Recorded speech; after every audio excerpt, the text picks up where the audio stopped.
तो हेलो साथियों, नमस्कार। आज हम इस सीखने वाले हैं, देखिए x square plus 5x plus 6 का गुणनखंड कीजिए। यानी कि हम इस वीडियो में सीखने वाले हैं गुणनखंड कैसे करते हैं। बहुत से बच्चे इस क्वेश्चन को देख करके समझ नहीं पाते हैं कि बहुत ही लंबा सवाल होगा, अच्छा हमको नहीं आएगा, मतलब अच्छे तरीके से नहीं समझ में आता है तो इग्नोर कर देते हैं। लेकिन ऐसा कुछ भी नहीं है।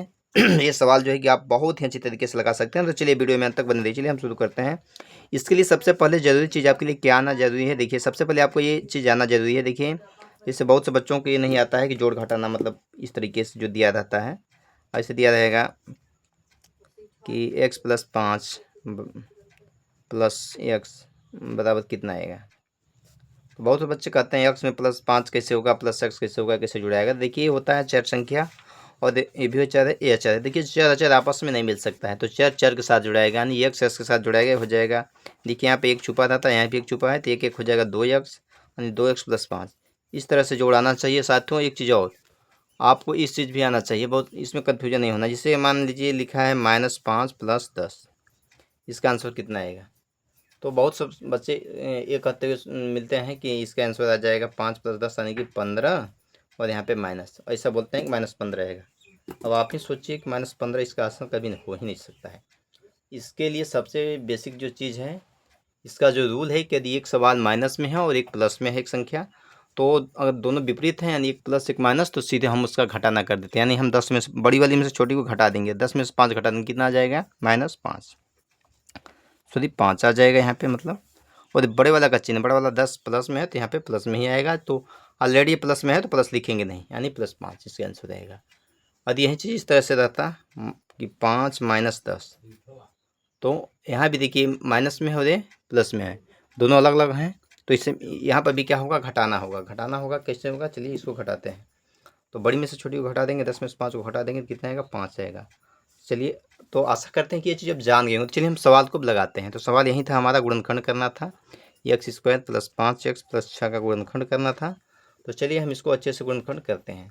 तो दोस्तों सबसे पहले इसके लिए ज़रूरी चीज़ होता है कि जो एक्स स्क्वायर का गुणांक होता है, यानी इस गुणांक मतलब इसके साथ गुणा के रूप में लगा रहता है। तो एक्स स्क्वायर के साथ क्या गुणा के रूप में लगा, कुछ नहीं लगा, एक लगा है, कुछ नहीं दिया तो एक लगा है।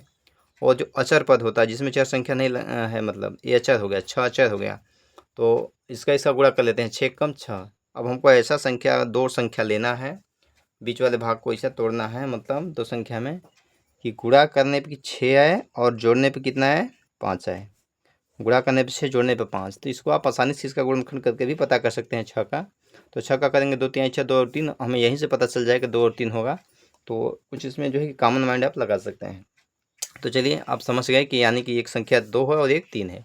चलो इस हिसाब से इसको एडजस्ट करते हैं। चलिए इसको लिख लेते हैं। ये हो जाएगा आपका एक्स स्क्वायर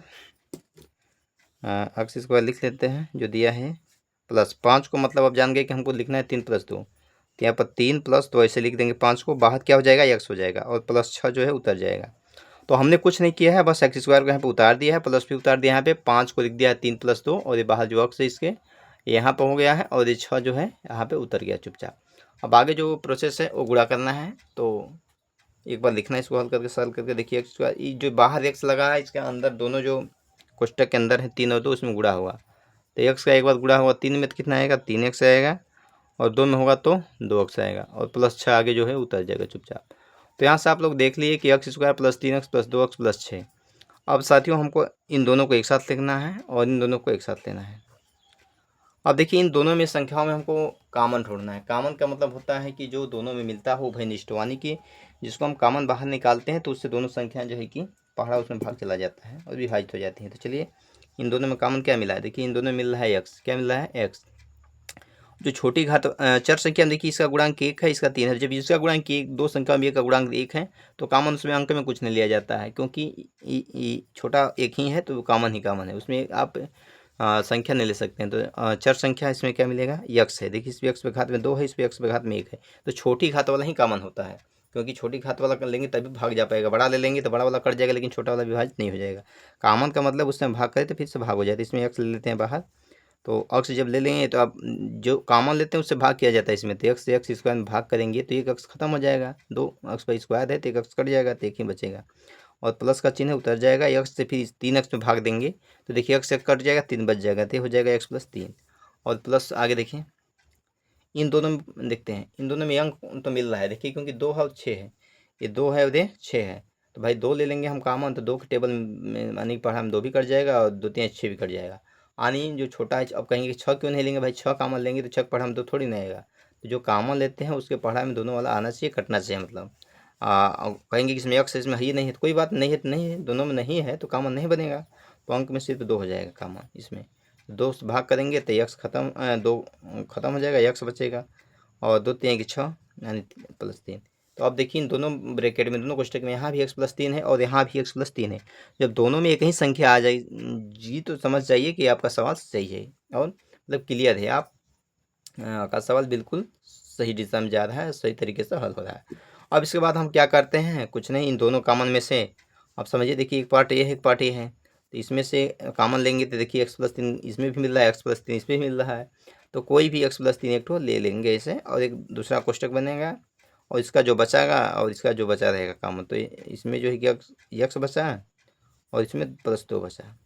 आप सीधे माइंड में भी रख सकते हैं कि इन दोनों में से जो अगर कहीं आ गया तो एक ठो को लिख लेंगे, यहाँ एक नया कोष्टक बनाएंगे, इसका वाला जो कॉमन रहेगा वो, और प्लस इसका वाला कॉमन जो रहेगा x+3 x+2। तो इस तरीके से साथियों आपका गुणनखंड हो गया। तो देखिए कितनी आसानी से हम आपको समझाने का पूरा कोशिश किए हैं। यदि आपको नहीं समझ में आया तो चलिए एक बार फिर से हम बता देते हैं, सवाल को रिपीट कर देते हैं साथियों, तब तक आप लोग इसको अच्छे से समझ लीजिए। तो देखिए हम सवाल इस तरीके से था आपके बीच, हमने क्या समझाया, सवाल तो यही था कि x² + 5x + 6 का गुणनखंड कीजिए। और तो देखिए हम आपको ये तो थोड़ा सा बेसिक तरीका समझाए हैं, जोड़ घटाव कैसे होता है बीजगणित का, तो देखिए इस तरीके से सवाल आता है। तो अगर जोड़ना है, इसको जोड़ का चिन्ह है, तो कहेंगे x इसमें भी, x इसमें नहीं था, इसमें था, तो इन दोनों को हम जोड़ दिए तो 2x हो गया, 5 अकेले इस तरह से लिख दिए। और इस तरह से समझाने के लिए था ये सब, इस सब सवाल आपकी लगी है मेन रूप से यहाँ से, इतना तो समझाने के लिए ही बताया था मैंने आपको। एक पॉइंट मेन सवाल आपका यहाँ से जो है कि लगा है, देखिए यहाँ से लगा है, यहाँ से ये भी थोड़ा बताए हैं, हिंट ही है। तो इस तरीके से दोस्तों आप लोग इसको बहुत अच्छे से समझ गए होंगे। तो चलिए इसी के बेस पे आप लोगों को हम होमवर्क के लिए समझिए, यानी कमेंट बॉक्स में इसका आंसर बताने के लिए एक सवाल दे देते हैं, और इसका आंसर आप लोगों में कमेंट बॉक्स में बताइए। तो चलिए इसका गुणनखंड आप लोगों को करके बताना है। क्वेश्चन है x² + 10x + 16। आप चाहेंगे तो मुँह ज़बानी भी इसका आंसर बता सकते हैं कमेंट में यहीं से। तो चलिए का गुणनखंड कीजिए, लिख देते हैं का गुणनखंड कीजिए। तो जिस विधि से हम बताए हैं उस विधि से आप लोग लगा लेंगे। और चलिए वीडियो को लाइक सब्सक्राइब शेयर दोस्तों जरूर कर दीजिएगा दोस्तों। तो चलिए मिलते हैं फिर से किसी नए वीडियो में, तब तक के लिए सभी को जय हिंद, bye bye, thank you, take care, love you, thank you to all.